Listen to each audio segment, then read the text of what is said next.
আজকে তোমাদের কাছে আমাদের শনিবার, আজকে তোমাদের কাছে নিয়ে এসেছি কী রেসিপি হবে তাই। বেগুন দিয়ে নিম পাতা ভাজবো আর সব আনাজ দিয়ে একটা ঝোল করব। আজকের রেসিপি কুটে কেটে নিয়ে ফিরে আসছে। এই যে পটল, ঝিঙে, বিনস, গাজর, আলু, বেগুন সব দিয়ে একটা ঝোল বানাবো।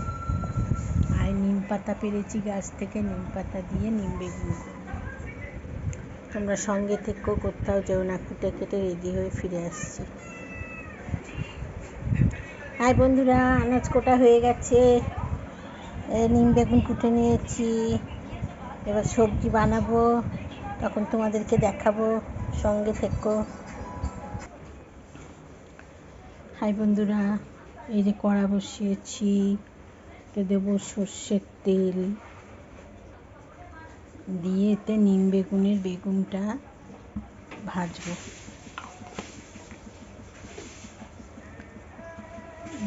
বেগুনটা ভাজবো।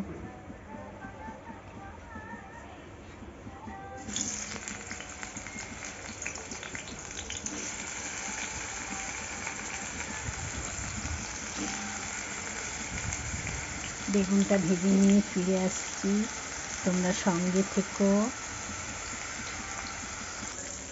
আর বন্ধুরা, বেগুনটা ভাজা হয়ে গেছে, বেগুনটা তুলে নেব।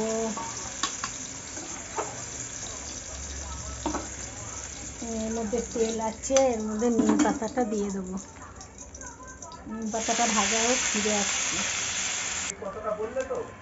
আর বন্ধুরা, নিম পাতা ভাজা হয়ে গেছে, এবার বেগুনটা দিয়ে দেবো।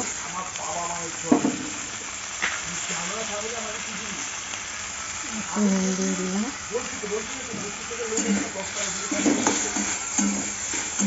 এটা ঢেলে নিয়ে আসছি সঙ্গে। হাই বন্ধুরা, এবার ঝোলটা বসাবো।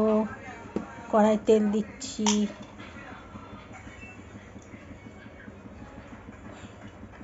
দিয়ে আনাজগুলো সব ভেজে নিয়ে ফিরে আসছি। হাই বন্ধুরা, ঝোলেতে কটা বড়ি দেবো, বড়িগুলো ভাজতে দিয়েছি, 4 পিস বড়ি। আনাজ ভেজে বড়ি ভেজে আসছি সঙ্গে। আর বন্ধুরা, আমার আনাজগুলো ভাজা হয়ে গেছে, এবার আমি এর মধ্যে পেঁয়াজ ফোড়ন দেবো।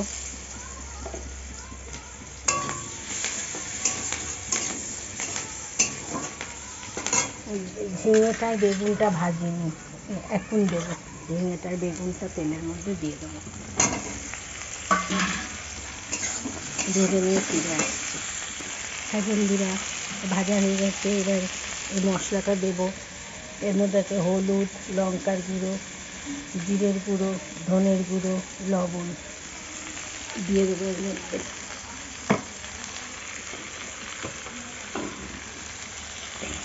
কষে নিয়ে ফিরে আসি। এটা আমার কষা হয়ে গেছে, এবার জল ঢেলে দেবো।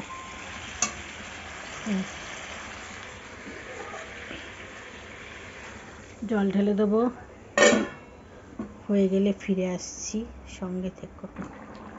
হাই বন্ধুরা, আমার সবজিটা হয়ে গেছে, এটা এর মধ্যেই থাকবে, নাড়াবো না। তোমরা আমার মতো করে খেয়ে দেখো কেমন লাগে। যদি ভালো লাগে লাইক করো, কমেন্ট করো, শেয়ার করো, চ্যানেলটা সাবস্ক্রাইব করো। আজ এই পর্যন্ত, আবার অন্য কোনো দিন অন্য কোনো রেসিপি নিয়ে ফিরে আসবো। ভালো থেকো, সুস্থ থেকো।